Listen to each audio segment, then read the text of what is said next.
바르게 해석하는 그런 시간을 가졌었다면은 이제 오늘은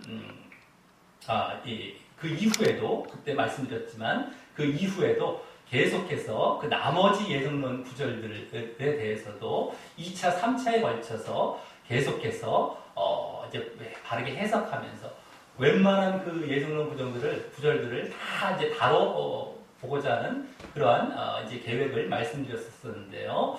1차 이제를 지난 이후에 한 2년에서 2년 반 정도 지났기 때문에 지금 시점이 좀 적당하다고 생각해서요. 우리가 그동안 해왔던 성경 강의, 이제 신약의 한 책을 쭉 강의하는 이 강의를 잠깐 내려놓고 다시 예정론은 없다 시리즈를 이제 이어가게 되는 것입니다. 자, 그때 이제 우리가 1차 때 보았던 이제 그 네 책, 요한복음, 사도행전, 로마서, 에베소서 그 안에서는 14본문을 우리가 선정을 했었지만 그 안에 사실 많은 구절들을 포함하고 있었습니다. 한 본문에 이제 그 책들 자체가 여러 이제 그 중에서 구절들을 인용하는 경우가 많기 때문에 그것을 묶다 보니까 한 본문에서도 뭐 때로는 뭐 두세 개 구절뿐만 아니라 대여섯 개 구절까지 나오면서 전체적으로 한 몇십 구절을 우리가 다루게 됐던 것인데요. 이번에는 그 네 책을 제외한 이번에도 이제 신약이 되겠습니다. 구약은 다음 3차째 정도 이제 보려고 하는 것이고 이번에도 신약이 되겠는데요. 그 네 책을 제외한 예정론 신약에서 주로 인용하고 많이 이제 거론하고 있는 구절들을 쭉 이제 정리를 하다 보니까 한 25구절 정도가 나왔습니다. 그 중에서 또 이제 계속해서 살펴보다 보니까 굳이 우리가 이렇게 해석하지 않아도 너무 억지스럽습니다. 이것이 너무 억지스러워서 예정론 구절이라고 볼 수도 없는 구절들을 좀 제외했습니다. 조금만 자세히 보면 이건 예정론 구절이 아니라고 볼 수 있는 것을 다 제외하다 보니까 한 12구절 정도로 이제 압축이 됐습니다. 그래서 이제 1차 때는 한 20번 정도, 20차 이렇게 걸치고 또 3차 때는 한 15번 이렇게 걸쳐서 다 다를 것 같다라고 말씀을 드렸는데 2차가 20번이 아니라 한 12번 정도로 이제 이어서 진행이 될 것 같습니다. 그리고 이번 예정론은 없다 이제 그 구절들에는 우리가 이전 바로 전에 보았던 성경 강의였던 데살로니가 전후서나 또 베드로 전후서 또 골로새서가 담긴 거기에 담겨 있는 구절들이 한 반 가까이가 됩니다. 그래서 이제 이 구절들을 해석하면서 이제 그때 보았던 그 말씀들을 다시 복습하는 시간도 될 것입니다. 자, 그럼 이 예정론은 없다 시리즈를 하는 이유를 다 잠시 우리 1차 때도 말씀을 드렸지만 잠시 말씀을 드리자면요. 이 예정론이 사실 예정론이나 예정론 사상이 또 많습니다. 우리 가운데 여러 가지 알게 모르게 스며들어 있는 사상들이 있습니다. 예정론에서 영향받고 파생돼서 우리 가운데 들어와 있는 사상들이 엄청나게 많습니다. 근데 그것들이 멸절되기를 바라는 마음이 가장 큰 것이고요. 그것이 아닐지라도, 그렇게 멸절이 뭐 이렇게 당장에 이루어지는 것이 아닐지라도 이 예정론이 거짓 이단 사상이라는 것을 분명하게 이제 사람들이 인식해서 그것을 거부하고 피해가는 분위기를 점점 만들어서 이제 예정론이 소멸되는 분위기를 만들어가는 것이 점점 소멸되는 것입니다. 그리고 한 사람이라도 그래서 바르게 구원받게 되는 그러한 이제 우리가 소원을 갖고 있기 때문에 예정론 없다 시리즈를 이제 본격적으로 이제 하게 되었던 것이었다라고 하는 것이죠. 그러면서 예정론이 거짓 이단 사상이 되는 이유가 있습니다. 그것은 뭡니까? 예정론의 가장 큰 교리는 칼빈의 5대 교리라고 합니다. 칼빈 이제 주의인데 칼빈의 5대 교리. 뭐 그때도 말씀드렸지만 전적 부패부터 시작해서 전적 부패가 됐으니까 어떻게 됩니까? 무조건적 선택을 해야 됩니다. 인간은 누구든지 자기 힘으로는 구원 못 받는다. 창세전에 무조건적인 선택을 해야 된다. 이게 이제 두 번째가 되고요. 그러다 보니까 무조건적 선택을 하려면 누구누구만 제한적으로 속죄를 해줘야 되는 것이죠. 죄사함을 제한된 선택된 자들만 제한된 속죄를 해준다. 이런 교리. 세 번째가 그 다음에 그러다 보니까 그들에게만 또 믿음을 넣어줬다는 거예요.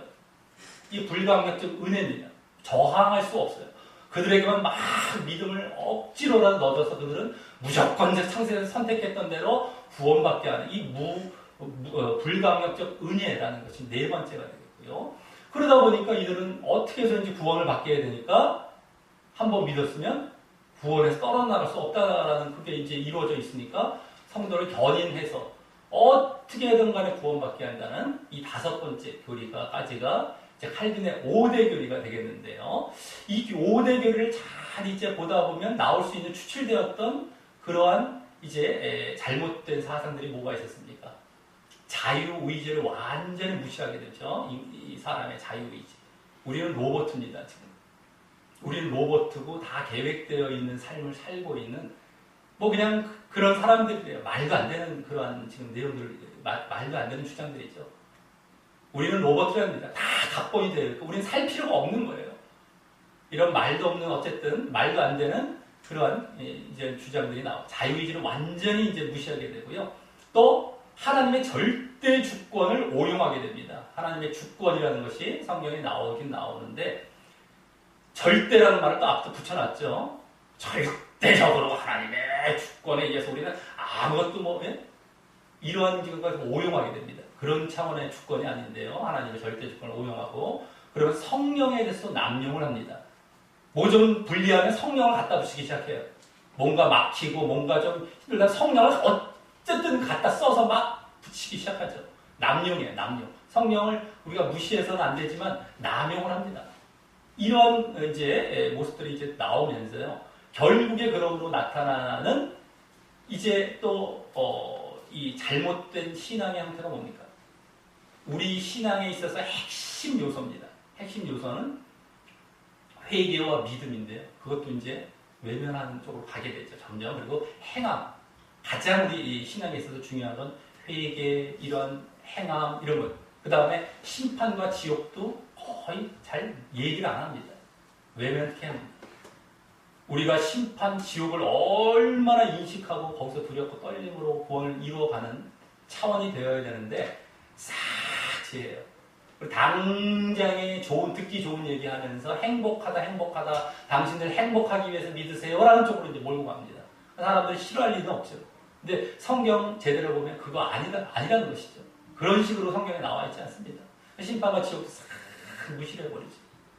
그 다음에 또 자기 부인하는 것도 이제 싹 무시합니다. 핵심 요소입니다. 이게 다 핵심 요소죠. 회개, 행함, 심판, 지옥, 자기 부인. 그 다음에 또 영적인 믿음. 영적인 믿음도 싹 육신적으로 다 돌아가기만 외식적인 신앙으로 만들어버립니다. 자, 그래서 결국에는 방종과 외식으로 가요. 사람들을 막 그냥 자기 마음대로 살게 만들어 놓습니다. 방종이라고 하고요. 또 신앙생활을 하긴 해요. 그러면서 신앙생활을 합니다 하는데 외식이에요. 외식, 껍데기. 형식적으로만 싹 신앙의 형태는 잘 갖춥니다. 예배도 참석하고 헌금 드리고 새벽기도 참석하고 이래저래 하는데 실질적으로는 없어요. 형태만 갖고 있어요. 실질적으로 하나님을 사랑하는 하나님 중심의 신앙이 아닙니다. 이렇게 만들어 놓는 그 장본인과 주범이 바로 예정론이었다라고 하는 것이죠. 자, 그래서 또 사람들이요. 거듭난 신앙을 갖지 않아요. 거듭나지 아니하면 이런 걸 싫어합니다. 사람들이 진짜 거듭났다가 영적으로 거듭났다는 것인데 그렇지 않다면 이러한 모든 지금 말씀드렸던 핵심 요소를 다 싫어해요. 그걸 또 지저분하게 생각하고요. 부정적인 걸로 딱 인식합니다. 저 왜 부정적이고 지저분한 걸 얘기를 할까? 듣기 좋은 얘기하죠. 이런 식으로 보고요. 율법적으로 또 치부해버리죠. 그거는 너무 행위 위주 아닙니까? 우리 믿음으로 구원받는 거예요. 그러면서 막 그럼 율법 아닙니까? 이렇게 치부를 해버린다는 것이죠. 그래서 결국에는 이제 그런 욕구들, 그런 성향들을 그러지 않아도 사람들이 갖고 있는데 거기에 딱 부합이 되는 겁니다. 예정론 사상에 의한 잘못된 신앙이 딱 부합이 돼갖고 그러한 길로 계속 나가는 겁니다. 자, 그리고 이 예정론은 결국에 어떻습니까? 성경을 제대로 보면서 만든 교리가 아니죠. 문맥을 제대로 살피면서 만든 교리가 아닙니다. 그냥 구절만 잘라서 만든 교리고요. 더 이제 또 자세히 보다 보면 아예 교리를 만들어 놨어요. 성경에서 비슷하게 이제 그럴 것 같다고 주장하는 것을 잘못된 교리를 딱 만들어 놓고 성경을 거기다 끼워 맞춘 겁니다. 그러다 보니까 이 주장을 했던 것이 다른 것과 모순이 되는 게 항상 나와요. 예정론 사상의 이제 신학책을 보면 항상 가다가 모순이 꽉꽉 걸려 있습니다. 주장은 아주 칼교 5대 교리도 그렇고 얼마나 거창 했습니까? 화려했습니까? 얼마나 그렇다고 사람들이 환영할 어떤 그런 교리 같았습니까? 근데 실질적으로 딱 들어가다 보면 앞뒤가 다 맞질 않아요. 이 말인데 이거 맞질 않아요. 이게 딱 모순이 발견이 됩니다. 그때 이제 막 얼버무리면서 한다는 얘기가 뭐라고 그랬죠? 우리는 다 알 수 없습니다. 하나님의 깊고 넓은 뜻을 알 수 없습니다. 라고 이제 그 주장하면서 싹 넘어가 버려요. 그게 그 뜻이 아니었다는 것을 우리 1차 때 봤죠. 그 구절도 다 봤었죠. 자, 근데 어쨌든 이제 그런 모순들도 이제 우리가 이렇게 예정론 없다 시를 통해서 예정론 바르게 해석하기를 이제 통해서 다 이제 발견해 나아가는 것이고요. 그러면서 바른 신앙을 우리가 제시하는 그러한 시간이 바로 예정론은 없다 시리즈가 되겠다라고 하는 것입니다. 자, 그래서 이제 오늘부터 12번에 걸쳐서 이 예정론 구절들을 쭉 해석해 나아갈 때 먼저는요, 그 예정론 구절로 주장하는 예정론에서의 그 신학 사상, 교리가 무엇인지를 첫 번째 단계로 이제 보도록 하겠고요. 두 번째 단계는 그 구절들을 바르게 해석하는 것. 이게 이제 가장 큰 비중이 되겠죠. 전체적으로. 그 두 번째 단계로 그것을 보겠고. 이번에는 저번 생략했습니다. 이제 예정론 신학에서 주장하는 얼토당토 않는 그런 말들은 1차 때 충분히 어느 정도 다뤘기 때문에 그건 생략하고요. 어쨌든 그 해석하는 게 두 번째 단계가 되고, 세 번째 단계는 또 해석한 것으로 끝나면 또 우리가 또 이제 우리에게 적용되는 말씀은 이제 없어지는 것이기 때문에 그렇게 해석해서 나온 바른 교훈을 또 우리에게 적용하는 시간으로 이제 또 계속해서 예정론은 없다 시리즈를 이제 이어갈 이제 계획입니다. 자, 그럼 이제 먼저 오늘 본문에 이제 나오는 예정론 구절을 먼저 말씀을 드리도록 하겠습니다. 첫 번째 단계인데요. 자, 20장 15절입니다. 저 뒷부분이 되겠죠. 특히 거기 상반절 앞부분에 내 것을 가지고 내 뜻대로 할 것이 아니냐라는 부분이 되겠는데요. 자, 이 내 뜻, 이게 이제 하나님의 뜻, 예수님의 뜻, 이것을 이제 보면서 이 구절을 가지고 칼빈의 5대 교리 중에서 이제 말하자면 무조건적 선택에 이제 해당하는 걸 주장합니다. 내 뜻대로, 내 마음대로 내가 내 주권대로 선택했다라는 것은 이제 이 말씀으로 또 주장한다는 것이죠. 자, 더 구체적으로 말하자면 하나님께서 절대 주권으로 구원 얻을 자를 예정하시고 선택하신 것이기에 하나님의 선택을 불공평하다고 비난할 수 없다라는 주장입니다. 하나님의 선택은 불공평하지 않아 이거예요. 무조건적 절대 주권으로. 그래서 또 이제 선택의 반대가 뭡니까? 선택의 반대는 유기입니다. 버렸다는 것. 선택의 반대쪽에 있는 유기되고 버림받을 자들이 또 불만을 가져서는 안 된다라고도 하는 것입니다. 하나님의 뜻이다 이기 때문에. 자, 그래서 이 말씀에서 이 내 뜻이라는 말이 하나님의 절대 주권을 보여준다고 이제 주장하는 것입니다. 자, 그럼 정말 이 말씀이 하나님께서 절대 주권으로 당신의 뜻대로 누구는 창세전에 선택하기로 예정하셨고 누구는 버리기로 예정하셨다는 이 무조건적 선택 교리를 뒷받침하는 그런 구절일까요? 이 부분만 잘라보고서 그렇게 보는 것이 맞는 것일까요? 하여간의 예정론은 자기의 교리를 관철시켜야 되기 때문에 말씀을 잘라서 이거 우리 교리 비슷하다 억지로 우겨봤는데요. 그게 하여튼 지금 여기서 내 뜻이 그렇게 보는 것이 맞겠느냐라는 것입니다.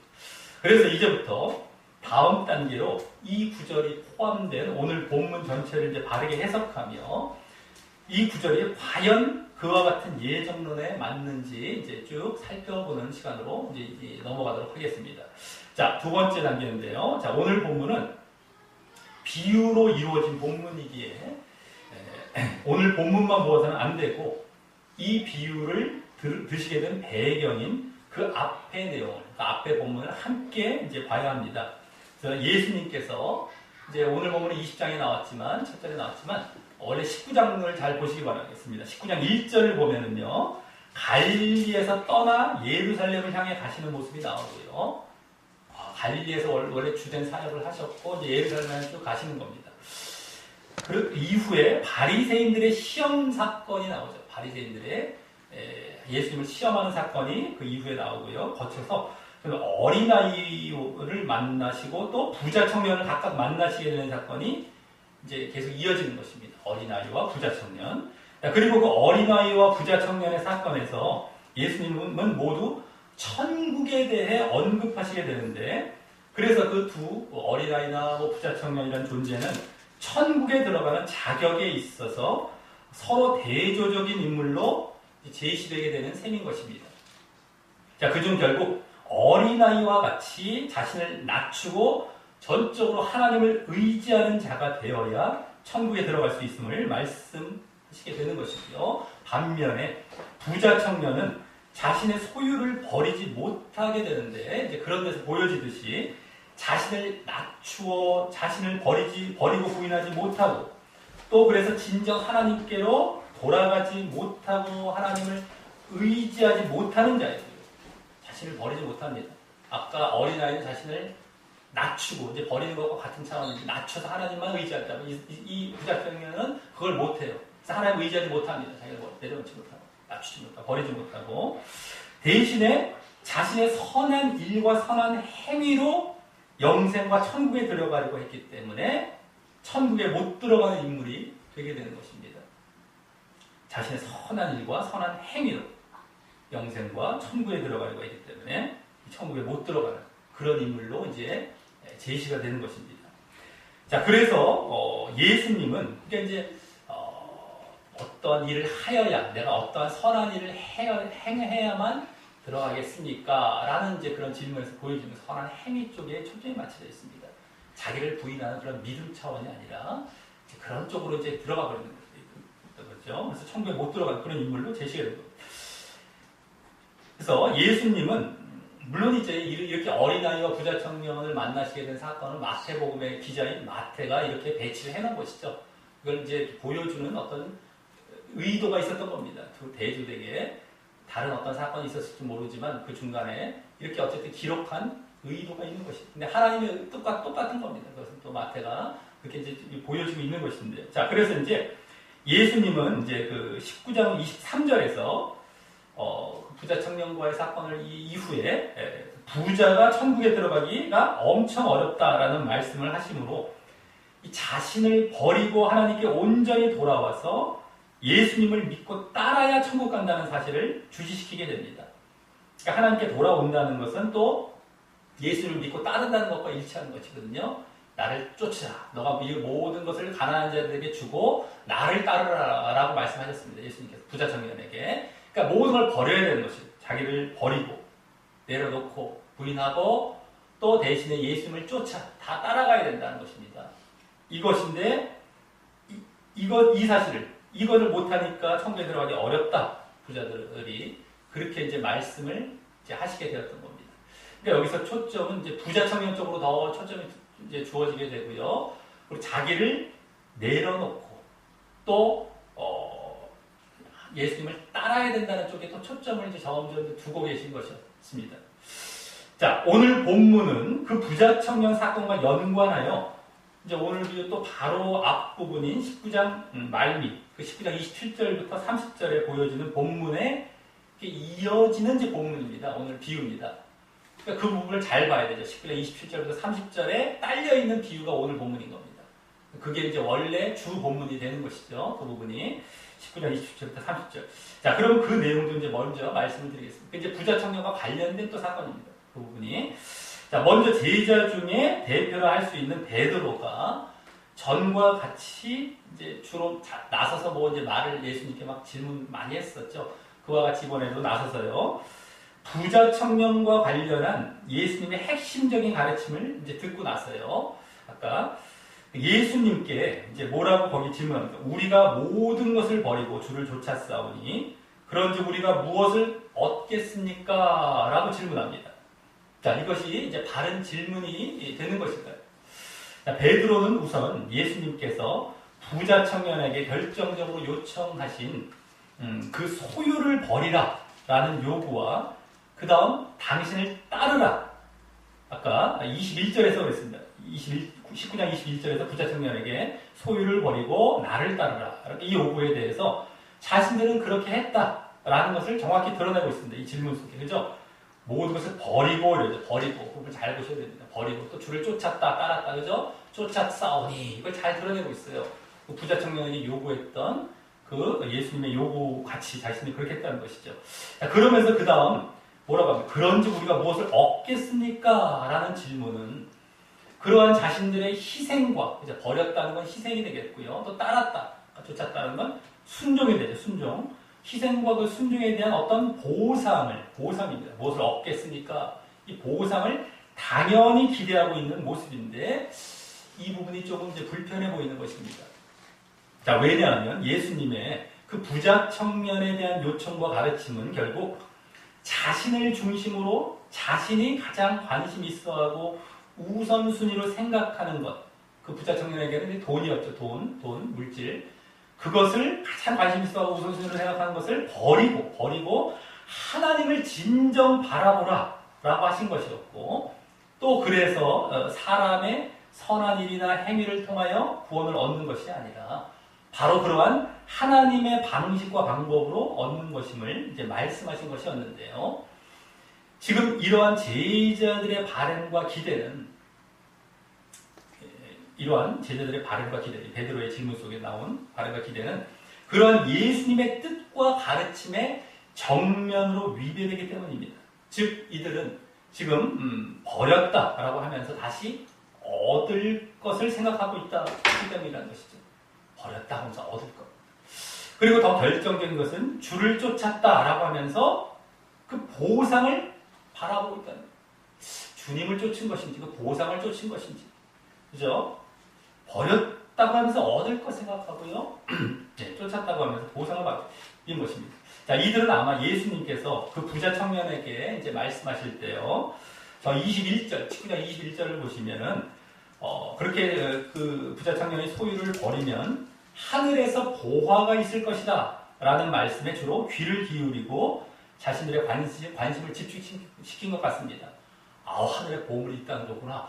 야, 거기에 이제 막 관심을 가졌던 것이었겠죠. 그러니까 이렇게 무엇을 얻겠습니까? 보상을 말하는 것이죠. 자, 그런데 이는 지금 예수님께서 말씀하시는 이제 그 부자 청년과의 사건들 그 앞부분부터 계속해서 영생 16절에 나오죠. 영생 19장 16절에 또 23절에 천국이 나옵니다. 다 같은 차원입니다. 영생, 천국, 또 구원 25절에 나오죠. 영생, 천국, 구원 이것에 대해 이것을 지금 말씀하고 계신 것인데 이것 관련해서 말씀하고 계신 것인데 그것에 대해 무지한 모습인 것입니다. 그것 자체, 그 천국 자체와 그것의 주관자이신 그 영생, 구원, 천국의 주관자이신 주님 자체가 얼마나 얻는 것이 되며 보상이 되는지를 영적으로 깨닫지 못하고 있다는 것입니다. 이들은 지금 예수님도 아직 육신적인 메시아로 알고 있었던 것처럼 그 보화와 천국에 대해서도 온통 육신적으로 생각하고 있었던 것입니다. 이 보화라는 것은 사실 천국 자체입니다. 주님 자체가 보화예요. 사실은요. 뭔가 또 보물이 있을 것처럼 육신적인 보물이 있을 것처럼 생각하는 거예요. 자꾸. 자, 그렇지 않고 이 질문이 단순히 자신들의 영적인 구원을 확인하기 위해서 던진 질문이었다면 이들이 바르게 알아들었어요. 그 보화가 정말 구원과 천국을 의미하는 걸 이런 것을 알아듣고 이 제자들이 그래서 그걸 확인하기 위해서 이걸 던진 질문이었다면 굳이 이같이 그렇게 확인하는 질문을 할 필요가 없었을 것이기 때문입니다. 다 알아듣고 있기 때문에 또 무엇을 얻겠습니까? 라고 할 필요가 없을 것이기 때문이라는 것이죠. 자, 그래서 이 뒤에 부분을 이제 예수님의 대답을 보면 또 영적인 대답을 하시기 때문에 이들이 이제 그렇게 영적인 것을 또 한번 확인하기 보기 위해서 던진 질문은 아니었는가라고 생각하기 쉬운데 그렇지 않다라고 하는 것이 이걸 잘 봐야 됩니다. 학자들의 이게 주장이 좀 다른데요. 이것은 그와 같이 지금 이들이 아직까지 육신적인 차원에서 묻고 있는 거예요. 육신적 메시아를 생각하고 물론 예수님이 영적으로 대답해 주시지만 굳이 이걸 물어볼 필요도 없는 걸 자꾸 다시 이제 물어보고 있기 때문이죠. 또 오늘 또 뒷부분, 오늘 본문까지 보면 더 이제 드러나는 것입니다. 자, 그래서 이들은 결국 예수님을 잘못된 동기로 섬기고 있었던, 아직까지 그랬던 거예요, 이 제자들이. 그래서 그야말로 그 부자 청년과 별반 다를 것이 없는 모습을 지니고 있었던 것임을 이 질문 가운데 볼 수 있는 것입니다. 아직까지 그 부자 청년과 별반 다를 것이 없어요. 그러한 차원인 것이죠. 자, 그래서 이에 대해 예수님께서는 한편으로는 사실을 있는 그대로 대답하시면서 이제 대답 가운데 이 뒤에 또 한편 그들을 깨닫게 하시기 위한 뉘앙스로 이제 대답을 하시는 것입니다. 자, 먼저 그 대답을 보시면 28절을 보면 12제자들이 마지막 심판 때 예수님의 권위를 덧입어서 그분의 심판의 모든 절차를 보좌하고 대행하여 예수님을 거부하고 불신했던 이스라엘을 심판할 것이라고 이제 말씀하시는데요. 답변하시는데 이 대답은 거기 잘 보시면 나를 쫓는 너희도 라는 말과 함께 28절 잘 보시면 나오죠. 나를 쫓는 너희도, 나를 따르는 너희도 라는 말과 함께 그렇게 예수님을 쫓았기에 따랐기에 예수님과 연합하여 이제 예수님과 같은 그런 권세를 부여받는다는 그런 뜻이었어요. 그 심판의 권세를 부여받는다는 뜻이어서 사실 꼭 심판관으로서의 자격이 중요한 것이 아니라 지금 이런 심판관이 될 것이다. 그 자격이 중요한 것이 아니라 그만큼 예수님이 계시는 천국의 일원이 될 것이라는 사실이 중요한 것입니다. 예수님을 따랐기에 예수님과 연합해서 천국의 일원이 된다. 이것이 더 중요한 것이고 그때 심판과 함께 하게 될 것이다. 이 차원인 것입니다. 예수님을 따랐기에 이게 중요한 것입니다. 그 아까 대답과 마찬가지, 이들의 질문과 마찬가지죠.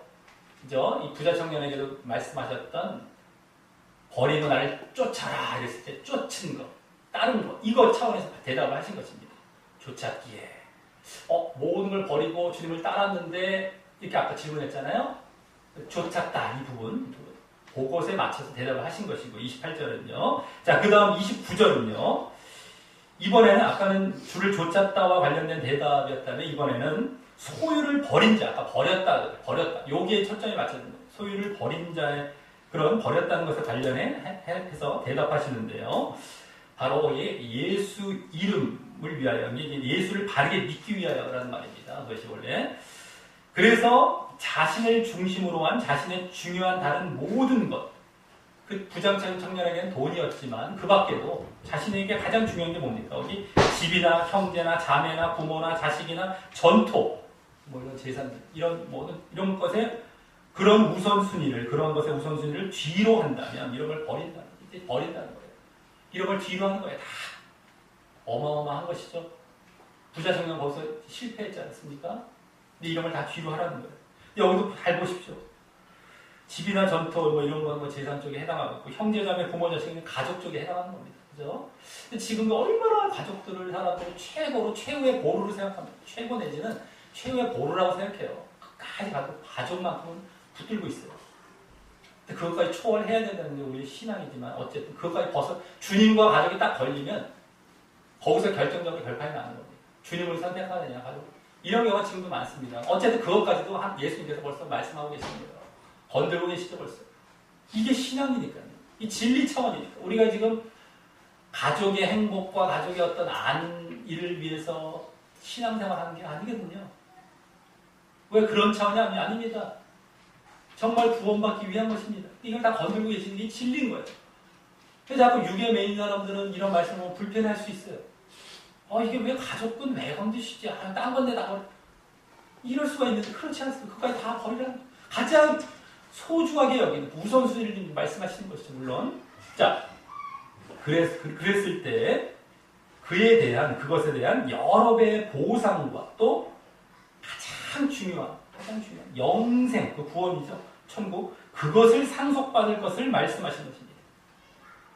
자, 이는 부자 청년이 그 영생을 얻기를 소망했던 처음에 예수님께 찾아와서 무엇을 하여 영생을 얻으리까라고 이제 여쭤봤었거든요. 이제 부자 청년이 영생, 그 얻기를 소망했던 그 영생과 구원을 받을 것임을 앞서 28절에서의 그 천국에 들어갈 것이라는 데 이어서 말씀하신 것입니다. 아까 천국의 일원이 되는 것이 심판관이라기보다 천국, 아까 28절도 천국 차원, 이번에도 영생, 같은 구원처럼 똑같습니다. 천국 차원. 그걸 그대로 말씀하신 거예요. 그런데 이제 베드로의 앞서의 그 질문에는요, 모든 것을 버렸다라는 것이 주를 위하여, 주님을 위하여라기보다 나를 위하여라는 느낌이 강합니다. 그렇죠? 즉, 주를 온전히 믿고 따르기 위한 것이 아니라 보상을 바라고 따랐다는 느낌이 강했던 것입니다. 이게 다르죠? 보상을 보상을 위해서 그래서 따랐다는 거예요. 주님 온전히 믿고 따르는 것이 아니라요. 자, 그래서 예수님께서는 그 버리고 또 쫓았던, 따랐던 이 두 사실에 대해 이제 그 누구에게나 해당한다고 할 수 있는 원론적이고 아주 보편적인 그런 말씀으로, 아주 영적이고 바른 그런 말씀으로 분명히 그 보상을 보이신 것이고, 영적인 보상이죠. 이것이 다 천국과 영생입니다. 사실은요. 여기 뭐 여러 배의 보상도 나오긴 했지만 그것이 결정적인 것은 다 영생 말씀하시는 것입니다. 자, 그래서 그 말씀을 이제 보상을 보이신 것이고요. 누구에게나 버리고 쫓았을 때 이렇게 받는다는 거예요. 누구나 그만 구원을 받는다. 이걸 말씀. 그러면서 거기서 끝나지 않고요. 그 뒷부분에 뭐라고 또 말씀하셨습니까? 그러나, 거기 잘 보시기 바랍니다. 그러나라고 하시면서 먼저 된 자라서 나중되고 나중된 자라도 먼저 될 자가 많으니라 라는 좀 이제 특별한 대상에게 해당하는, 조금 이제 아까 보편적인 누구든지 그랬다면 받을 수 있는 보상이라면, 이번에는 약간 이제 하지만 하면서 뭔가 걸고 넘어지시죠. 뭔가 이제 문제를 제기하시고 뭔가 트시는 대답을 하시는 겁니다. 그 대답을 덧붙이시는 거예요. 자, 그리고 이제 그에 대해서 뭔가 잘못됐다는 것이죠. 그러나 이러면서 그게 이제 물론 이제 지금 베드로나 그 제자들에게 말씀하신 것입니다. 하지만 너희들이 이렇게 잘못되면 먼저 돼서 나중되고 먼저 된다. 이것이지 이게 앞에와 상관없이 밖에 딱 붙어 있는 게 아닙니다. 지금 그 대답하시는 거예요. 그러니까 지금 베드로의 그 질문에 담겨 있는 잘못된 것들을 지금 이제 고쳐주시는 이런 차원입니다. 고쳐주시는 차원에서 그 뒤에 이제 오늘 본문, 20장의 오늘 본문을 이제 자세히 설명하는 데 나아가는 겁니다. 이게 다 이어지는 거예요.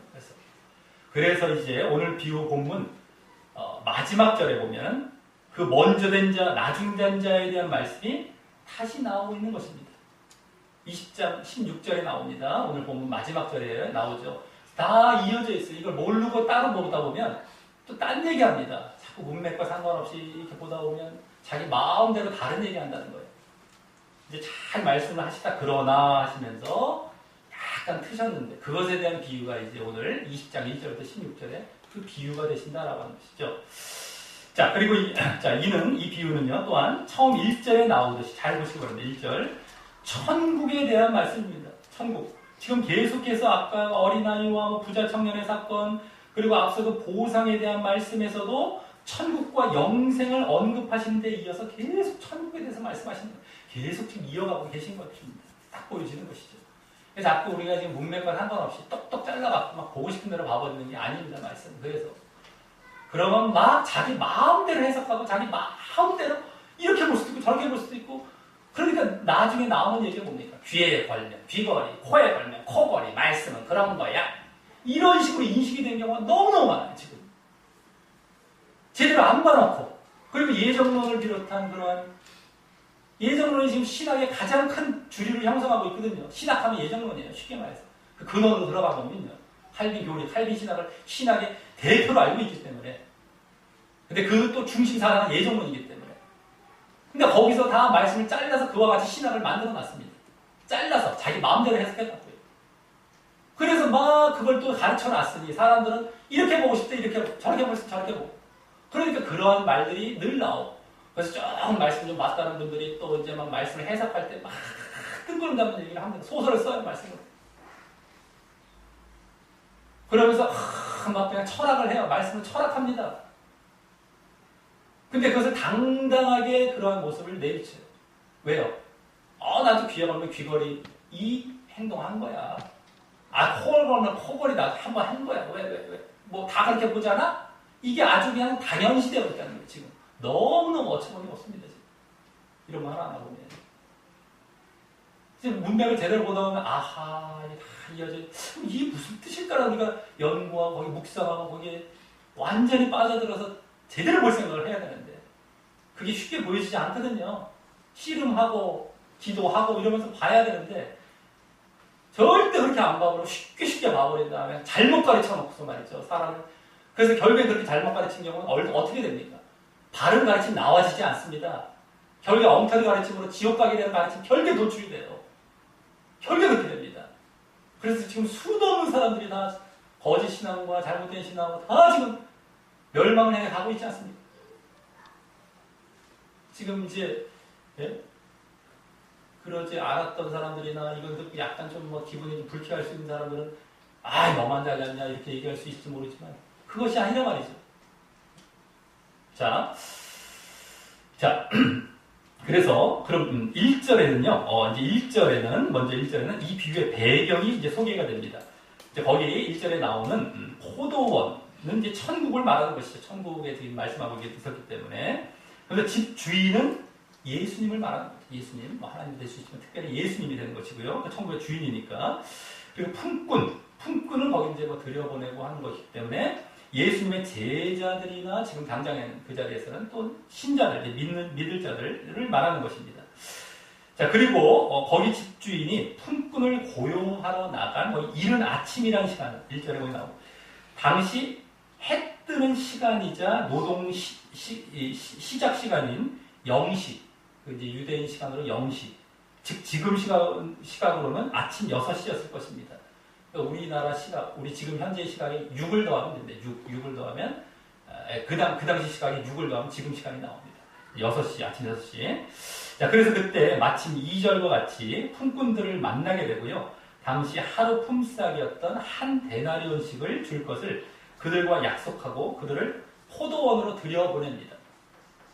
그리고 3절, 4절과 같이 집주인은 또 제3시인 아침 9시가 되겠죠. 아침 9시에 나갔는데, 그러니까 아까 그 이른 아침이 대략 0시라는 것도 알 수 있습니다. 이제 3시간씩 이렇게 늘어나는 말씀들을 계속 하시기 때문에. 자, 그래서 아침 9시에 나갔는데, 그때 장터에 할 일 없이 놀고 서 있는 자들을 발견했어요. 그들에게도 포도원에 가서 일하게 하면서 적당한 품삯을 줄 것을 약속하자. 하루 품삯입니다. 하루 품삯. 아까 한 데나리온. 그걸 약속하자. 그들도 이제 포도원으로 가게 됩니다. 그리고 5절은 제6시와 9시인 12시와 오후 3시에도 그와 같은 식으로 품꾼들을 포도원으로 가게 합니다. 같은 방식이죠. 그대로 같은 방식으로 포도원으로 가게 하는 것입니다. 자, 그 다음 이제 6절과 같이 당시 해가 져서 일을 마치는 시간 1시간 전인 이제 무려 제11시, 즉 오후 5시에도 나가보니 할 일 없이 서 있는 자들을 또 발견하죠. 자, 계속 3시간씩 늘어가다가 아까 이제 9시에서 12시로 가는 마지막 시간으로 가는 게 아니라 1시간, 이번에 2시간만 늘었어요. 이것도 뭔가 좀 특이해 보이죠? 1시간 전에 11시 딱 2시간만 늘었어요. 오후 5시입니다.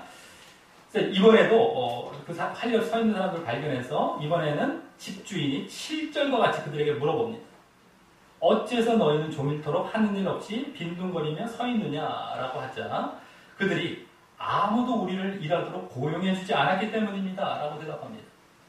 그러자 집주인은 너희도 포도원에 가서 일하라 라고 하면서 여기에는 번역되어 있지 않지만 원어에는 적당한 품삯을 주겠다 라고 앞서의 일꾼들과 같은 약속을 하게 됩니다. 한 데나리온 이제 하루의 품삯 그거를 주겠다고 이제 약속 원래 원어에 나와 있습니다. 그대로.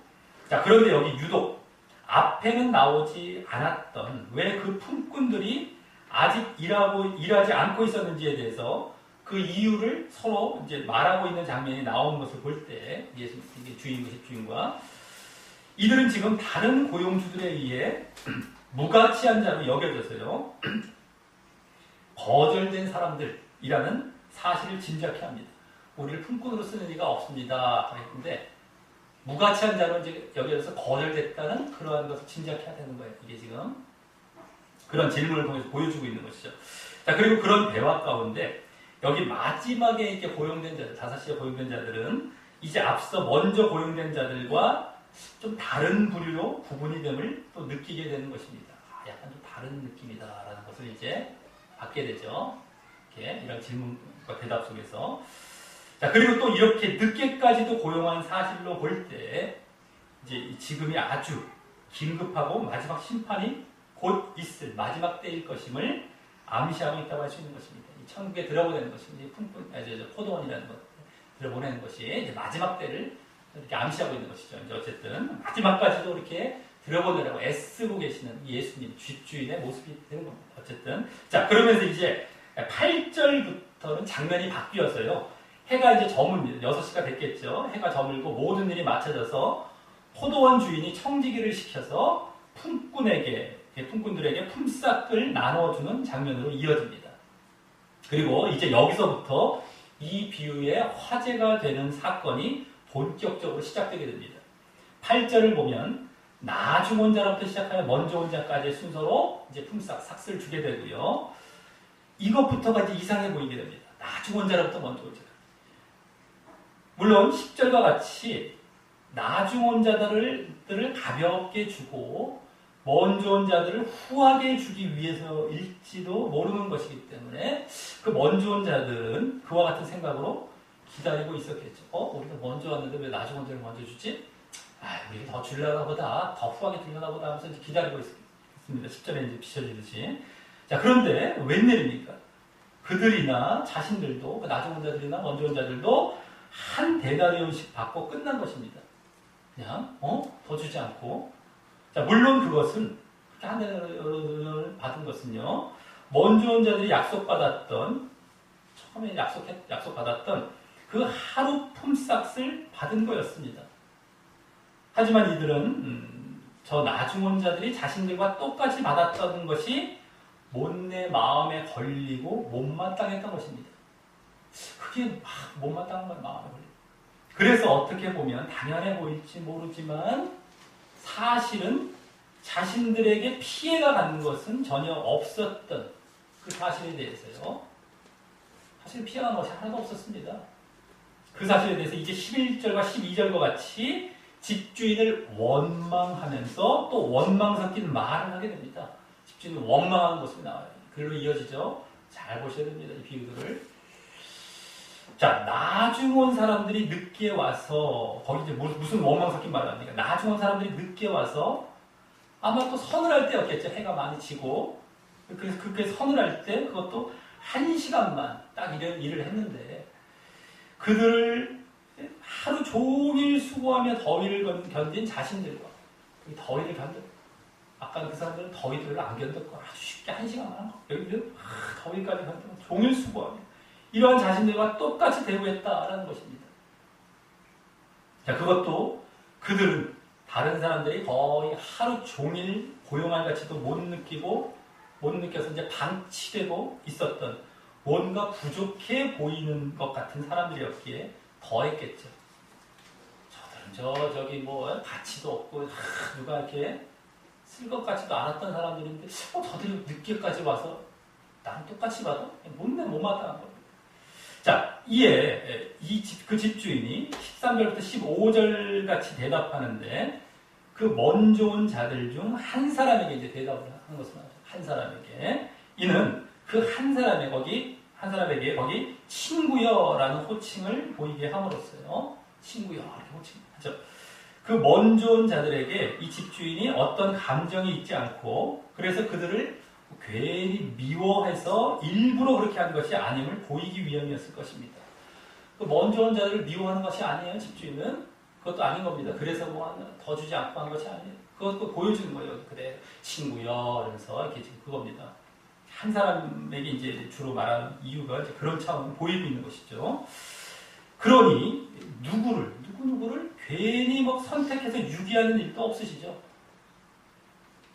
누구에게만 이렇게 학대하고 못대하거나 이런 어떤 누구를 확 좋아해갖고 이렇게 하거나 그런 것이 없습니다. 편애하고 이런 것이 없습니다. 그래서 은근히 비춰지는 거예요. 다 누구에게나 공평하게. 자, 어쨌든 여기 그 사람에게 두 가지를 대답합니다. 두 가지를 13절부터 14절 초반까지 먼저 한 가지는요.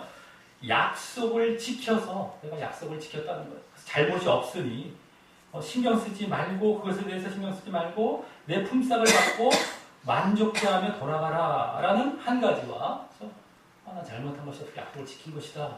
돌아가라 이거고요. 그 뒤에 이제 그 뒤부터 14절 하반절부터 15절 상반절까지 두 번째는요. 뭡니까? 그것은 내 뜻. 내 뜻이라는 것은 원어상으로 더 정확히 말하자면요. 원어상 내가 원하고 열망한 것이다. 내가 원하는 것이다. 내가 열망한 것이다. 이거예요. 내가 나의 원함이다. 이거였어요. 내 뜻. 시하고 이제 말하는 것이 다른 한 가지입니다. 이렇게 두 가지 말하는 것이죠. 집주인이. 자, 그래서 이 두 가지 말을 보면 일단 첫 번째와 관련해서는 먼저 온 자들은 자신들과 상관도 없을 것에 상대방을 이제 시기하며 이 원망을 하고 있음이 보여집니다. 그렇죠?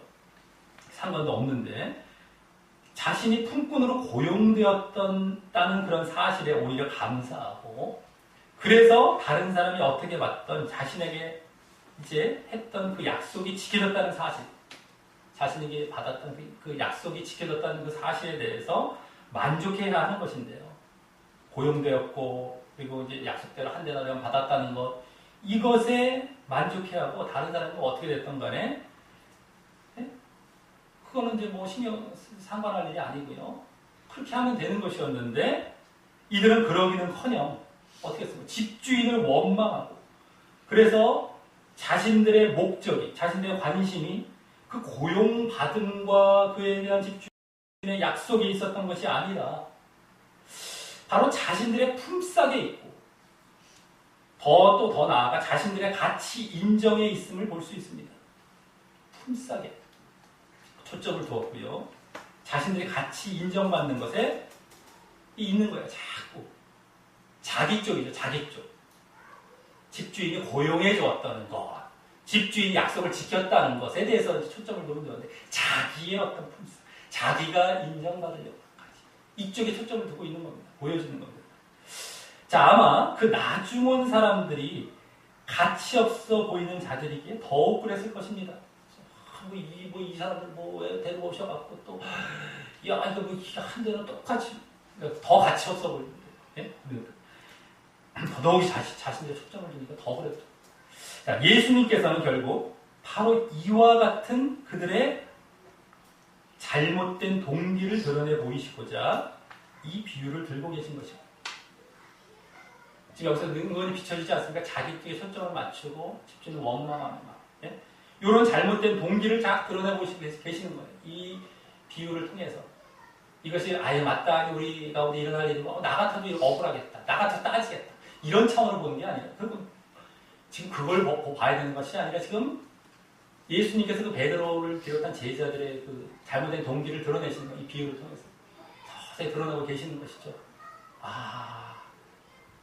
자, 그리고 다음 두 번째는요, 아까 그 대답의 두 번째, 내 뜻이라고 했던 그 대답이 있었죠.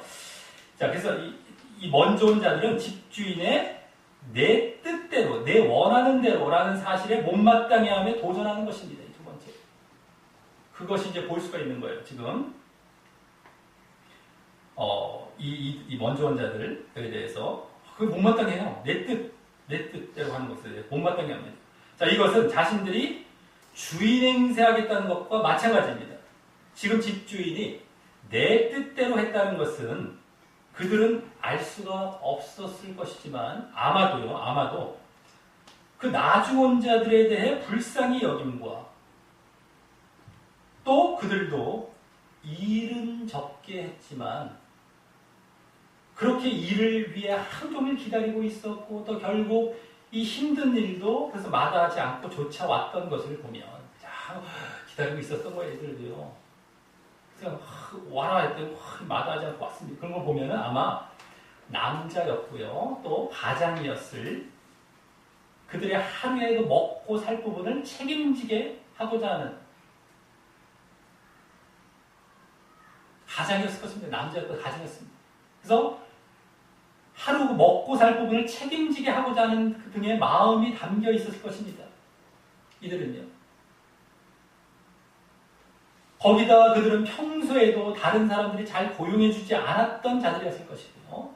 평소에도 아까 그 모습을 봤을 때. 그래서 그 가정이 정말 어려웠을 자들이었을 것입니다. 너무 어렵고 자기들이 일하고 싶은데도 고용해주는 사람이 없었기 때문에 근데도 기다리고 계속해서 기다리고 있어요. 하루 종일. 아유 오늘 없나 보다 그냥 아유 오늘 취미로 나왔는데 아유 오늘 허탕이다. 점심때쯤에 돌아가기야. 끝까지 5시인데 기다리고 있어요. 누가 없나. 잠깐 그냥 1시간을 일해서 조금이라도 더 걸어가야 되는데 이런 마음들 그 기다리고 있는 거예요. 거기서 이제 느껴지는 것이죠. 약간씩. 그래서 정말 또 고용해주지 않으니 또 어려웠습니다. 평상시에 어려워. 그러기에 그 형편을 고려해보면 더욱 불쌍하고 긍휼한 마음이 들어서 당연히 그들의 이런 것과는 상관없이 1시간이 됐던 어쨌든 간에 그것과 상관없이 사실 더 주어도 괜찮았을 것을 최소한의 일당을 챙겨주게 되었을 것입니다. 최소한의 그 일당. 그리고 일당을 챙겨주게 되었을 것입니다. 마치 이런 마음은 누가복음 15장에 나오는 탕자의 비유에서요. 회개하고 돌아온 작은 아들, 집 나갔다가 회개하고 돌아온 작은 아들에 대한 아버지의 마음과 같은 그런 마음이죠. 이런 마음으로 이제 예수님께서는 집주인은 그들을 갖다가 이렇게 했어. 그게 내 뜻, 내 원대로, 내 마음, 내가 열망했던 것대로 했다는 거죠. 그것이 그런 마음, 긍휼의 마음을 품고 그와 같이 그들을 내가 했다라는 이제 뒤에 가면 더더욱이 이제 이것이 더 보여지게 되는 것이지만, 자 그래서 오늘 예정론 구절인 내 뜻대로 한다는 말은 그런 간절한 자에게 자비를 베푼다라는 의미인 것이죠. 간절한 자에게 자비를 베푼다라는 그런 의미인 거예요. 내 뜻이라는 건 사실 그겁니다. 간절한 자에게 자비를 베푼다는 것이지 막무가내로 예정하셨다는 뜻이 아닌 것이죠. 이것이 무슨 내 뜻대로 막무가내로 예정하셨다는 뜻이 아닙니다. 내 뜻이라는 건 어쨌든 너희들은 가치 없어 보일지 모르고 저거 할지 모르지만 나는 그들까지도 나는 들여보내고 싶고 그들까지도 나는 이렇게 구원하고 싶다. 사실 이거거든요.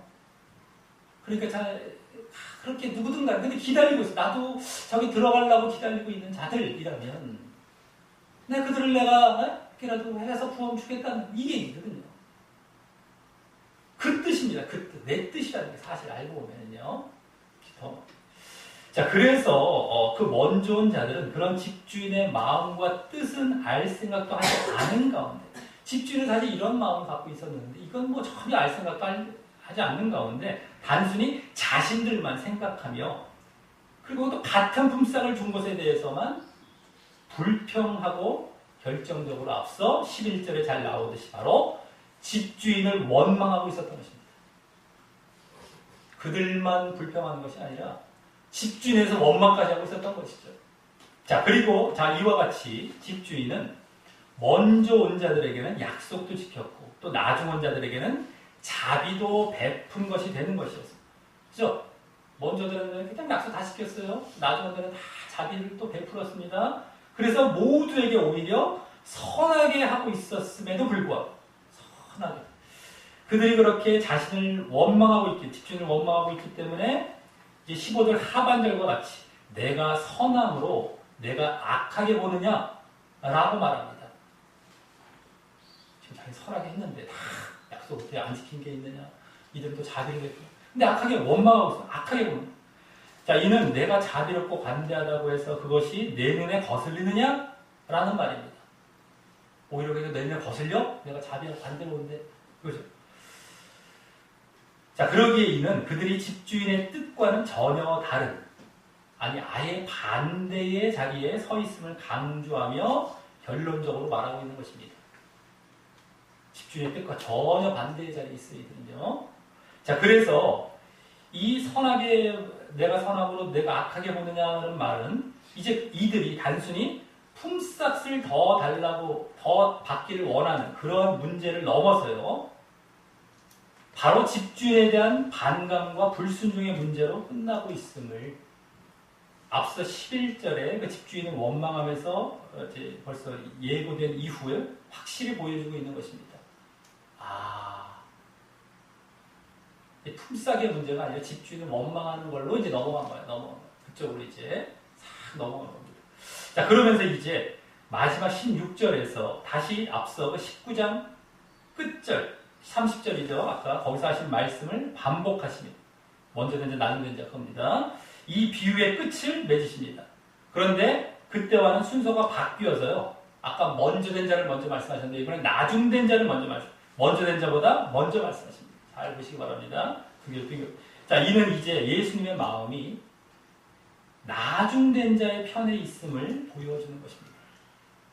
그리고 이와 같이라는 말을 하며 앞에 그 비유의 결론과 연관하여 이 말씀을 하신 것을 볼 때 그 먼저 된 자라고 할지라도 집주인인 예수님의 마음과 뜻에 온전히 동참하지 아니하면 그것은 바로 나중된 자와 같이 된다는 것을 말씀하시는 것입니다. 그거지. 그게 바로 이제 먼저 된 자가 나중된 자. 집주인의 뜻과 주인의 뜻과 예수님의 뜻과 일치하지 아니하면 동참하지 않아요. 자, 게다가 그 나중온 자들이 앞서 말했던 유일한 한마디였던 우리를 품꾼으로 쓰는 이가 없기 때문입니다라는 말에서 풍겨지듯이 자신들이 그만큼 비천한 자라는 것을 인정하고 또 그러기에 자신들을 써주면 그 써준 주인을 위해 기꺼이 일하겠다고 하는 그런 순종의 자세와 비교할 때 더욱 그런 것입니다. 우리를 품꾼으로 쓰는 이가 없습니다. 일하겠다는 거, 일을 하겠다는 거예요. 언제든지 일하겠다는 건데 누가 안 써줍니다. 되게 비천한 자입니다라는 것이 여기 사실은 이 말을 불평처럼 품꾼으로 써준 사람이 없으니까 일 못하죠. 이게 아니죠. 또 뭐라고 했을 때도 막 불평하고 뭐 이렇게 한다던가 안 갈 수도 있을지 모르겠어. 기다리지도 않지. 다시 5시라는 시간까지 기다리지도 않았습니다. 이런 정황을 다 봤을 때 우리는 지금 이걸 글로 읽는 거기 때문에 이게 어떤 정황에서 말했는 걸 이제 우리가 다 찾아가야 되는데 이게 이제 그런 거예요. 겸손하게 자기를 낮추고 품꾼 자기가 아무것도 아니라는 거예요. 비천한 자. 우리는 그런 자인데 써주기만 하면 일하겠습니다. 이런 차원이죠 이게. 우리가 요새 그 문자 메시지도 많이 보내고 하는데 그게 자기의 마음이 읽혀질 때도 있지만 안 읽혀질 때가 많잖아요. 이렇게 딱딱하게 왔다 갔다 하면서. 그런 것처럼 말씀도 자기가 잘못해서 잘못 봐버리면 이상한 쪽으로 돌아갑니다. 이걸 잘 정황을 봐서 파악을 해봐야 돼요. 이제 이게 이 마음이겠구나 이제 보여지는 것입니다. 하나하나가. 자, 그런 순종의 자세. 자기는 비천한 자세. 이 전체 흐름 봤을 때 그런 겁니다. 그걸 비교할 때 더욱 이런 거부하고 말이죠. 자기를 중심으로 주인은 거부하고 이런 겁니다. 자, 그리고 이 16절에 나중된다는 것, 그죠? 먼저 된 자가 나중된다는 것은 결국 그들이 처음 부름을 받지 못한 상태에 있었던 것과 같이 된다는 것입니다. 나중된다는 것이 부름을 아예 받지 못했던, 부르심을 받지 못했던, 그건 뭡니까? 결국에는 지옥으로 간다는 것입니다. 자, 이로써 이제 오늘 본문은요, 이 앞부분에 부자 청년 사건과 관련하여 제자들이 자신의 모든 것을 버리고 예수님을 따르는 그러한 사실에 바탕을 두고 그에 대한 이제 보상의 문제를 중심으로 예수님의 가르침이 전개되는 가운데 나온 비유였습니다. 오늘 베드로를 중심으로 한 제자들이 질문을 통해 보인 모습은 부자 청년뿐만 아니라 결국 예수님의 비유 가운데 먼저 온 자들에 해당하는 모습과 닮아 있었던 것입니다. 사실은요. 먼저 온 자들, 베드로와 제자들은 사실 그 자리에 있었어요. 부자 청년의 자리, 아직까지. 그리고 아까 먼저 온 자들. 사실 나중 온 자들 지금 바람직한 지금 이 비유에서 그런 자들이었지 않습니까? 얘들은 먼저 온 자들. 뭔가 잘못되어 있고 삐딱해어 있는 자리에 있는 거예요. 이들은 그 차원이었습니다. 즉 예수님께서 자신들을 불러주셔서 자신들이 모든 것을 버리고 예수님을 따랐다는 것에 대한 보상이 그 비유 가운데 먼저 온 자들이 고용받고 또 그 주인의 약속대로 품삯을 받았다라는 사실에 있었던 것처럼 바로 그 부르심 자체와 또 결국 나중에 예수님께서 약속하신 천국에 참여하는 것이라는 사실을 모르고 있었다는 것입니다. 그게 보상이었던 거예요. 그게 자신들이 버리고 따랐다는 것에 대한 보상이. 먼저 한 자들도 알았어야 될 것이지. 아까 고용받고 그래서 품삯을 받았다는 것. 고용받았다는 것, 부르심을 받았다는 겁니다. 일로 와, 그래, 들어와, 부르심 받았다, 고용받았다. 그리고 그래서 천국에 참여했다는 것, 품삯을 받았다는 것, 천국에 참여했다는 거예요. 사실은 그 자체라는 것을 모르고 있었던 것입니다. 거기 들어갔다는 거예요. 그대로 약속을 받았다는 거예요. 그러면서 반대로 제자들은 비유에 먼저 온 자들이 포도원과 주인을 위해 일하는 것이 아니라, 포도원과 주인을 위해서 일한 것이 아니라 품삯과 자기에게만 관심이 있었던 것처럼 예수님을 따른 것이요. 제자들이 예수님을 따른 것이 하나님 나라와 예수님의 이름을 위한 것이 아니라, 포도원은 하나님 나라죠. 천국과 그 예수님 주인, 예수님을 위한 것이 아니라 그에 대한 보상과 자신을 위한 것이었음이 보여졌던 것입니다. 보상에만 눈이 어두웠던 거예요. 하나님 나라가 아니라 자신들도 예수님을 위한 것이 아니라. 자, 그래서 먼저 온 자들이 집주인의 나중 온 자들에 대한 긍휼과 자비의 마음과 뜻은 알려하지 않고요.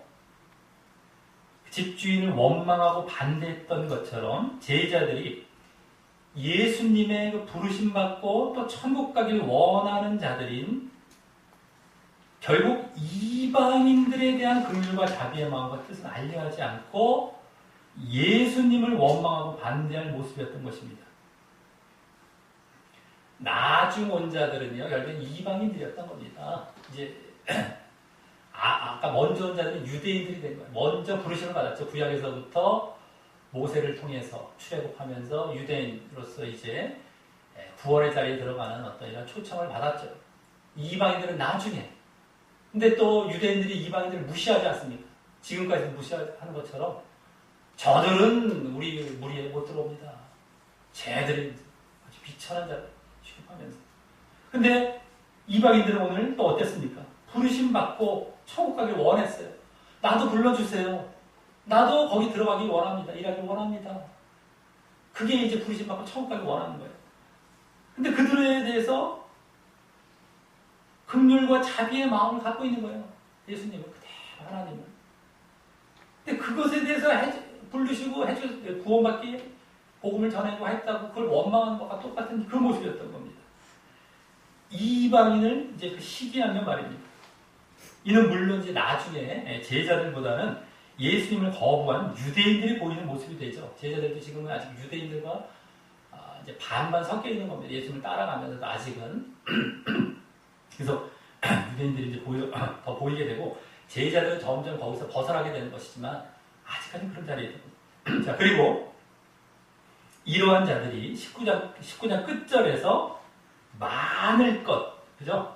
나중 된 자가 먼저 되고 먼저 나중에 많을 것이라고, 많을 것이라고 하셨던 것을 보면 유대인들 뿐만 아니라 그 이후에도 그와 같은 자들이 많을 것이라는 것입니다. 앞으로도 계속 많을 것이라는 것입니다. 이러한 자들. 그래서 지금껏 많은 자들이 이 모습에 있죠.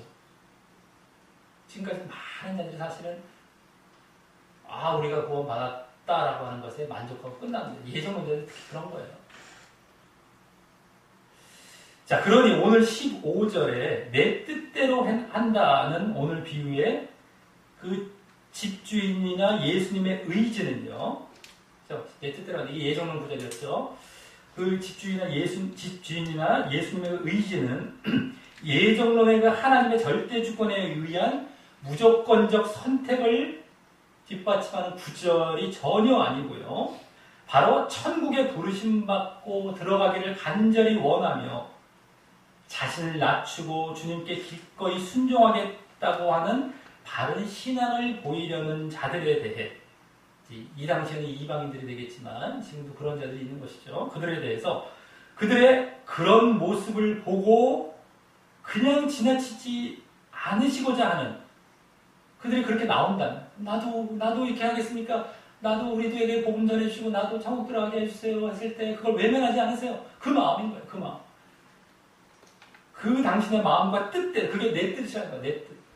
그러한 자비와 긍휼의 마음과 뜻대로 그들도 불러주시고, 그래서 그들이 결국 그 바른 믿음으로 천국에 들어가도록 허락하시겠다는 그러한 예수님의 의지, 하나님의 뜻을 보여주는 말이었던 것입니다. 그 내 뜻대로라는 것입니다. 누구든 원한다면, 그러면 나는 그 원하는 자들에게 내 뜻을 그대로 그들을 보여서 그들을 불러주겠다. 그리고 그들도 천국에 들어가게 허락해 주겠다. 이 얘기죠, 사실은요. 내 뜻이라는 게 그겁니다. 근데 그냥 하나님의 뜻대로 아무나 그냥 선택된 자들, 창세전에 예정된 자들, 이게 아니란 말이죠. 근데 이 당시에도 유대인들은 반대했거든요, 이방인들은. 아닙니다. 우리만의 하나님 나라고, 우리만의 천국인데요. 우리에게만 율법 주셨고요. 우리만의. 이방인을 배척했단 말이죠. 근데 그것이 아니라 그들도 복음은 누구에게나 전해져서, 그들도 원한다면 누구에게나 복음이 전해져서 구원을 주고자 하는, 그게 내 뜻이다라는 걸 이 유대인들을 대상으로 해서 보여주시는 것이고, 그 처음으로 제자들에게 그 유대인처럼 말씀하신 것이에요. 그런 차원인 거예요. 지금도 그런 경우가 많아요. 그 당시에 유대인들은 지금 예정론자입니다. 심한 경우에 전도는 하라고 그러니까 실질적인 사상은 전도 안 해도 되거든요. 우리 다 예정돼 있고, 그냥 이런 사상이 다 있고요. 또 이제 사실은 전도라는 것도 사람 수 채우기 위한 전도가 많죠. 그러니까 그렇게 하기 위해서 전도하지 말라는 얘기를 안 할 수도 없고요. 그 사람 수는 채워야겠다. 근데 사실은 예정되었는데 무슨 전도를 합니까? 자기가 다 알아서 교회에 들어와야 되는 게 정상인데, 그냥 예정됐다면요. 그러니까 이것도 모순이죠. 전도를 하라고 얘기를 하면서 사실 안 해도 되는 거예요. 자신들의 교리에 의하면요. 근데 어쨌든 간에 우리도 전도하라고 하는데 사실 안 해도 되는 거예요. 예정론자들은 사실 그 당시 유대인과 똑같습니다. 그래서 우리만 예정했어. 버림받은 자? 나 몰라. 그 하나님 뜻이야. 나 몰라. 그 하나님 뜻이라니까 나 몰라. 사실 그 사상을 깊숙이 갖고 있는 거예요. 그게 똑같습니다. 이 당시 예수님 당시 유대인들, 이방인들 무시. 근데 예수님은 그게 아니었지. 그들도 나는 구원하고자 하는 것이 내 뜻이다. 이게 보증이 오늘 비유인 겁니다. 지금도 누구만 예정돼갖고 누구에게만 지금 예정하러 이런 거 없어. 누구에게나 바른 믿음 보이면 나는 그들을 구원하기 위해 이게 내 뜻이야라는 게 보증이 이 비유예요. 사실은요. 나를 좀 불러주시고 나를 천국 들어가게 해주옵소서 원하고 있는 누구에게나 호용해 주옵소서. 난 끝까지 기다려. 마지막 때까지도 그런 자들이 있으면 구원하시겠다라는 것이 내 뜻이라는 이 내 뜻입니다. 오히려 예정론과 어떻게 돼요? 이게 예정론을 지지하는 구절이 아니라 완전히 반대되는 구절. 완전히 반대죠. 오히려 그 예정론을 잘못됐다고 지적하고 있는 구절이 되는 것이죠. 놀라운 거예요, 이게. 자, 그래서 우리가 전에 예정론은 없다 1차 때도 자주 보았듯이요. 오늘 비유는 현재는 그 먼저 온 자들로 비유된 그 유대인들과 같은 자들이 바로 자신들만 선택받기로 예정되었다고 하는 예정론자들이기에 오히려 그들의 예정론을 뒷받침하기는커녕 그들을 향해 그런 모습을 계속 보이면 멸망받을 것임을 경고하고 있는 비유인 것입니다. 오늘 먼저 온 자가 나중된다고 그랬어요.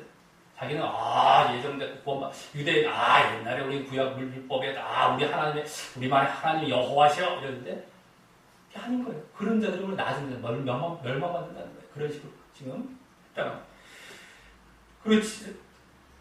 그걸 경고하고 있죠. 지금 예정론자들은 사실 그래서 오늘 자신과 보상의 눈이 멀어 있었던 것처럼 오늘 비유에서 그죠? 자신과 보상에게 다 초점이 두어 있어요. 먼저 온 자들은요. 자기 자신, 보상. 그런 것처럼 자신들의 특권 의식과 우월 의식과 함께 또 상급의 눈이 멀어 있는 것도 정확히 닮아 있는 것입니다. 상당히 우월의식이 강합니다. 예정론자들도 지금 특권의식. 나는 예정된 자, 나는 사랑받기 위해 태어난 자라고 생각합니다. 나는 사랑받을 자야. 사랑을 받아야만 해. 물론 내가 바른 신앙에 있다면 그것이 잘못된 것은 아닙니다. 근데 잘못되어 있을 때 하나님께서 사랑하시지 않습니다. 그건 명확합니다. 기회를 주시긴 하시죠. 그건 사랑을 계속 베푸시지만 끝까지 그걸 고집해 나가실 때는 사랑하시지 않습니다. 근데 지금도 예정되어서 술 한잔 먹겠다가 구원 못 받나? 술 한잔뿐만 아니라 여러 가지 방탕한 삶을 막 살아가 세상보다 더합니다. 지금도 그래서 믿는 자들이 어마어마한데 세상보다 더한 삶을 살아가요. 근데도 구원 받는다고 착각해요. 턱버릇이다. 이런 것들 하면서 또 그러면 다 상급 차원이야. 우리가 잘 살아가는 거 행함 이런 거 알아. 성화 이런 거 아는데 그건 다 상이야. 상 보상으로 들어가요. 다 보상. 거기에 초점을 다 맞춰져 있습니다. 이것도 그대로 닮아 있어요. 천국 자체가 보상인데 그걸 보는 거야. 너희들 여기 들어왔다는 것, 그래서 약속대로 받았다는 이건 너희들이 이것이 바로 보상이야. 근데 여기서 좀 상급적으로 다 돌아가. 그거 좀 더 주세요. 상급으로 다 돌아가는 것도 다 닮아 있습니다. 얼마나 유사한지 몰라요. 자, 그러기에 이제 불신자들과 새신자들에 대한 관심에 시기하고 결국 예수님을 원망하는 모습도 이제 나오게 되는 것이죠. 이런 것들도 다 이제 이어져 가는 겁니다. 지금 교회들에서도요, 누군가 새신자가 오고 불신자가 오면 막 시기하고 이런 거 되게 많습니다. 자기들끼리. 근데 이것도 자기들에게 벌써 초점을 맞췄기 때문에 그래요. 우리만, 제가 내가 저 사람들에게 관심을 줘야 돼. 이런 거. 나 그거 따놨고 이러면서. 근데 하나님의 마음과 예수님의 마음을 갖고 늘 하나님의 초점을 두고 그 마음을 알면서 갔다면 그 마음대로 그들을 품고 막 잘해주려고 하죠. 당연히 그렇게 되죠. 근데 그런 마음도 없어요, 사실은요. 이건 겉으로 딱 이렇다고 드러나지는 않아요. 근데 은연 다 암암리에 다 보여지고 있는 모습들입니다. 그게 다 예정론이나 사상이 다 들어가기 때문에 보여지는 모습들이에요, 지금 다. 어떻게 누가 왔는데 배척을 합니까? 하나님의 마음을 갖고 있지 않다는 거예요. 자기 중심이고요. 그래서 나중에 원망까지 해요. 이제 처음에 목사를 원망할 수도 있고, 그게 다 하나님 원망할 자리까지 뭐 그런 게 다 나와요. 집중 원망한 거지. 난리가 아닙니다. 똑같습니다. 이게. 자, 그러니 얼마나 마귀가요, 마치 자신을 위장하기 위해 자신의 허점을 오히려 상대방에게 뒤집어 씌우는 듯한 모습으로 예정론자들은 말씀을 갖고 장난하는 것도 다시 목격하는 것입니다. 자신들이 지금 이게 지금 예정론이 아닌 말씀을 갖고 예정론도 지금 둔갑시켜갖고 주장했지 않습니까? 오히려 그것을 없애기 위해서 확 주장하고 확 주장하는 거예요. 이게 오히려 예정론을 오히려 지금 깨고 있고 지적하고 있는 말씀인데 자기들이 먼저 선점을 딱 해버리고 그걸 못 해버리는 이런 식으로 지금 장난하는 것밖에 안 됩니다. 이거 오히려 그거 잘못됐다고 가르치고 있는 말씀이에요. 우리 1차 때는 많이 봤지 않습니까? 네? 대표적으로 야곱과 에서 이런 것도 마찬가지예요. 야곱은 선택한 이것도 다 오히려 예정론 잘못됐다는 말씀이에요. 제대로 보고 나면은요. 근데 저는 깨닫지 못하고 예정론 말씀을 갖다 내고 있어요. 한두 군데 안 했거든요, 그때도요.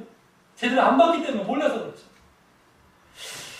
자, 이것을 철저히 분별하시며 조심하시길 바라겠고요. 그렇지 마지막 단계로 오늘 본문의 교훈을 우리에게 한번 적용하며 마치겠습니다. 자, 내 자신이 지금 모든 것을 버리는 것처럼 자신을 여기 부인하고 주님을 따르고 있는 것이 확실하느냐라고 하는 겁니다. 모든 걸 버려라 그랬어요. 앞에서 버려라. 앞에 본문에서 돈을 버리라는 거 같고 집, 가족들 다 버리라는 이런 것처럼 그걸 자기를 부인하고 주님을 따르고 있는 것이 확실하냐는 겁니다. 그것을 확인할 수 있는 것은 오늘 말씀과 같이, 오늘 비유와 같이 진정 자신과 다른 보상이 아닌 예수님과 천국 보상을 위한 것이었냐는 것입니다.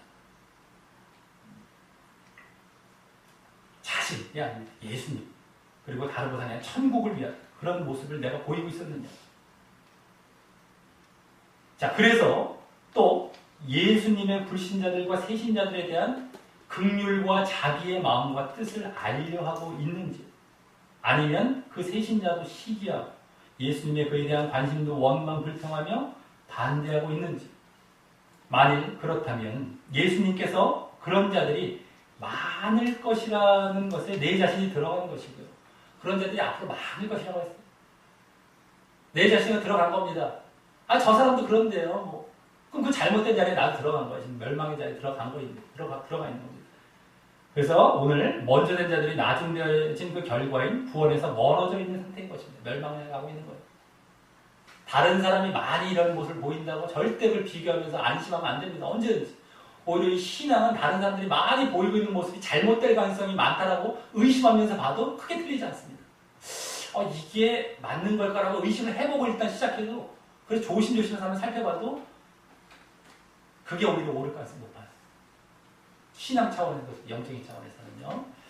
자, 내 자신을 되돌아보고 점검하시며 빨리 그 자리에서 벗어나기를 바라겠고요. 오늘 오히려 나중온 자들의 모습에서 엿보여진 자신이 비천한 자라는 것을 인정하고 주인을 위해 기꺼이 순종하겠다는 그런 모습만 보이심으로 그런 자들이 먼저 된 자의 자리로 간 것과 같이 결국 천국과 하나님 나라를 보상받게 되시기를 예수님의 이름으로 간절히 축원합니다.